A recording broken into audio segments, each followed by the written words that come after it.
Over the last few thousand years, we have warped our own history. Our stories of the past have been changed, altered, mistranslated, and completely been misunderstood as we rounded the curve on the precession of the equinox. Modern views of our history account for many things, but completely dismiss many very important pieces in the puzzle.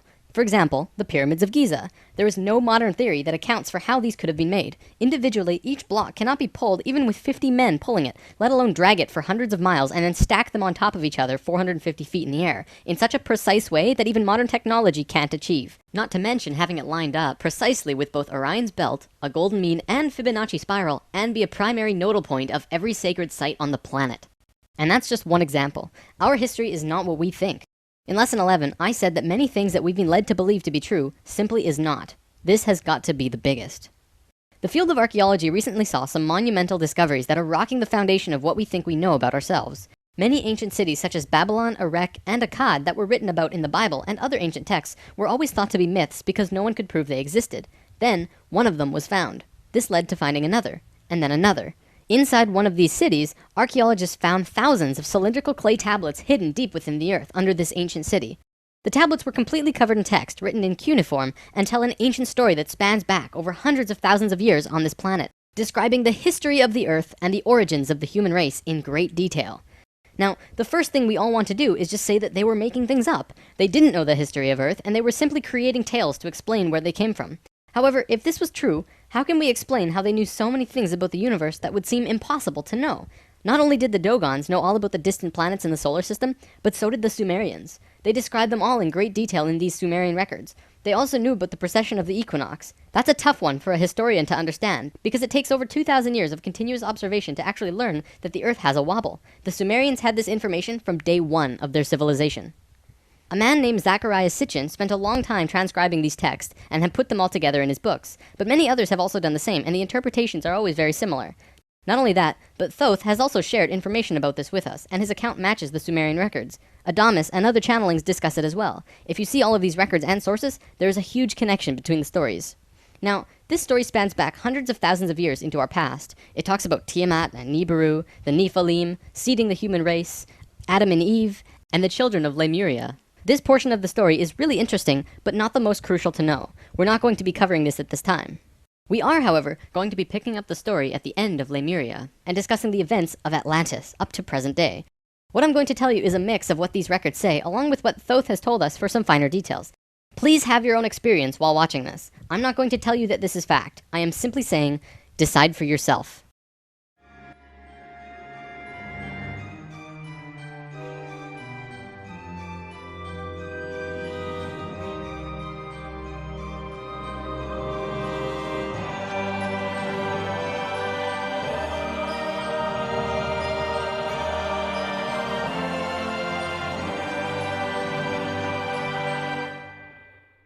There was a time, long ago, when humans existed at a very high level of consciousness. We were interdimensional and were very psychic. We communicated through thought and emotion, much like how animals do rather than speaking or writing, which would seem very primitive. We lived primarily on a large string of islands called Lemuria, but there was a consciousness shift. We moved up in consciousness, and the islands of Lemuria sank beneath the oceans. At the time of this shift, a new continent rose out of the waters. We called it Atlantis. Back in the early 1900s, the spiritual path of the United States was similar to what's happening today. People began to learn about meditation and study ancient lands like Atlantis and Lemuria. We actually found quite a bit of evidence that Lemuria existed, and it had to do with coral. See, the ocean floor does rise and fall. Coral can exist up to 150 feet under the surface of the water. In 1910, the surface of the ocean was probably higher because they were able to see coral rings heading away from Easter Islands for a great distance. These rings were estimated to be found at 1,800 feet, which means that for them to have existed, they would have had to be much higher and sunk slowly. Probably more important, they also found the exact same fauna and flora from the Hawaiian Islands all the way to the Easter Islands. This is a great distance, but if you look at a map, you'll see a long string. That string, according to Thoth, used to run along the western shores of Lemuria. It is only on these islands that have the same flora and fauna. Same trees, bugs, bacteria, everything. Science can only explain this if there were closer land bridges between these islands at one point. Although we were studying this at that time, World War I began soon after, and we lost interest in spirituality and the ancient lands for a very long time. After the sinking of Lemuria and the rising of Atlantis, at first the human race became scattered. We moved to various islands and continents all over the world because we didn't have a home. Yet, We didn't know where to go. At that time, there were about 1,000 humans at a very high consciousness, more than all of the rest. They were called the Nakals. Today, we know them as Ascended Masters. The Nakals began preparing Atlantis to be our new home. They projected their energies across the surface of the continent in the form of the Tree of Life, not with 10 circles, but with 12, an extra on top on the island of Udal, and an extra on the bottom in the water. There were 10 components on the mainland, and even though it extended over hundreds of miles on the surface, it was projected to the accuracy of a single atom. We chose to move to Atlantis because of the Kundalini. In humans, the Kundalini is often referred to as the energy serpent that runs up and down your spine. When activated, it provides an immense amount of energy through all of the chakras. The Earth itself also has a Kundalini because the Earth is alive, like an organism, running from the center of the planet to a specific place on the surface. Wherever the Kundalini resides, the people there become the spiritual leaders of the world. The Earth chose Atlantis to be the new energetic center of the planet.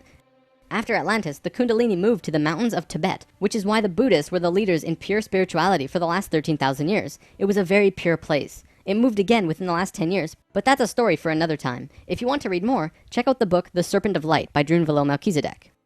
Suddenly, in a single day, the Nakals breathed life into the Tree of Life on the surface of Atlantis. This created vortexes of energy rotating out of each and every circle. Once the vortexes were established, the children of Lemuria began to be called forth. Millions upon millions of Lemurians who had settled all across the planet began to be pulled toward Atlantis. A great migration began. However, the Lemurian body of consciousness had only reached the age of 12 as a planetary consciousness. Because we were right-brained, we were a female species, like a 12-year-old girl. And some of our centers weren't working yet. They had worked with these energies, but only mastered 8 of the 10. Each migrating Lemurian was attracted to one of these 8 centers on Atlantis, depending on the nature of the individual. There, they settled and began to build cities. That left 2 vortexes with nobody using them, not a single person. These 2 vortexes were pulling life toward them, and in life, you can't have an empty place. Life will find a way to fill it. Similar to if you were driving along a freeway, following another car, and you drop too far behind, someone will fill the place. That's exactly what happened on Atlantis. Though the Lemurians had only filled 8 of the vortex areas, Mayan records state clearly that there were 10 cities in Atlantis when it fell. You can see these records in the Troano document, which is now located in the British Museum. This document is estimated to be 3,500 years old, and it describes in detail the sinking of Atlantis. To fill these 2 empty vortexes, according to Thoth, 2 extraterrestrial races stepped in. Not 1, but 2 completely different races. The first race were the Hebrews, coming from our future. Thoth says that they came from off-planet, but we don't know where exactly. The Hebrews were kind of like a kid who went through 5th grade and didn't make it, so they had to do that grade over again. They learned all the math, the left brain stuff, but they didn't get the right brain aspect of evolving consciousness, the doing. They didn't graduate to the next level of evolution, so they had to do it again. They knew a lot of things that we didn't know yet and brought many concepts and ideas to us that we weren't aware of yet. Now, if this is true, this would explain quite a few things about the Hebrew people in general. They seem to have many sacred geometries hidden within their culture. It also puts perspective on the story of Exodus. Perhaps Moses incarnated into that lifetime to free the Hebrews because they were not direct descendants of humans and were being treated unfairly. Or could it be that Moses was visited by an ascended master of the Hebrews who guided him to free their people? Given what we know about dimensions and consciousness, it definitely puts a fresh perspective on old stories that didn't make much sense. We could talk about this more, but let's continue for now. There were no problems caused by the Hebrews coming to Atlantis. They actually benefited our evolution. The other race that stepped in caused big problems. These beings came from the nearby planet of Mars. See, according to Thoth, Mars looked very much like Earth a little less than 1,000,000 years ago. It was beautiful. It had oceans and water and trees that were just fantastic. But something happened to them, and it has to do with something called the Lucifer experiment. From the very beginning of creation, everything is simply an experiment. Creation itself was just consciousness creating and inhabiting itself in that creation. There is no divine plan. Spirit can do whatever it wants. Having said that, if spirit decides to cut itself off from the rest of consciousness and create a separate reality on its own, it can do that too. This is called the Lucifer experiment. Because spirit is God, it can do this. There is nothing wrong with that. We've kind of been led to believe that Lucifer is evil and the devil. This just isn't true. Lucifer is just another means of perceiving the reality. It is not a unity perception of oneness, but rather a duality perception of two-ness. There's a flower of life pattern for Lucifer as well, but that's a big topic for another time. Anytime the Lucifer experiment has been attempted in the universe, it always ends in failure. The species will cut itself off from love and will become incredibly male, left-brained. What always ends up happening is that everyone becomes very greedy. There is no compassion for one another, and everyone ends up fighting until they end up killing themselves. More than 1,000,000 years ago, the beings on Mars joined the Lucifer experiment, and it failed dramatically. Basically, they cut themselves off from the unity of the universe and created a separate reality. When the Martians severed the love bond, they became pure male, logical beings with no emotions. What happened on Mars was that they ended up fighting. Mars became a battleground. Eventually, it became clear that Mars was not going to survive. They blew their atmosphere away and destroyed the surface of the planet. Nova recently did an episode on planetary magnetics, and they found some interesting things about Mars. The planet didn't have a magnetic system, however the surface was magnetized, implying that at one point it did, but that something happened. Let's move on for now, but I'll link to this Nova special in the comments. Now, we've been discussing the star tetrahedron before, and now I want to give you a brief understanding of the Merkaba. The Merkaba was known in ancient times as the Chariot of Ascension. It is the star tetrahedral energy field around the body. All around the world, there are references to this in ancient texts. When activated to its full potential, the Merkaba, which is both a tool and part of your being, can be used to do the impossible, included but not limited to changing dimensions and traveling through the universe. Before Mars was destroyed, they built huge tetrahedral pyramids, which we've discussed in Lesson 10. They built 3, 4, and 5-sided pyramids, eventually building a complex that was able to build a synthetic Merkaba. Remember in Lesson 10, I showed you that complex on Mars depicting a star tetrahedron inside of a sphere? That was the remnants of a complex that created the Merkaba. After 1 million years or so, it's been eroded, but the proof is there. Now, because the Martians were severed from the Unity consciousness, they couldn't create a living Merkaba. They simply used it as a tool. They created a synthetic Merkaba to travel in time and find a new home. A small group of Martians tried to get away from Mars before it was destroyed, and that place they found was Earth. About 65,000 years in our past.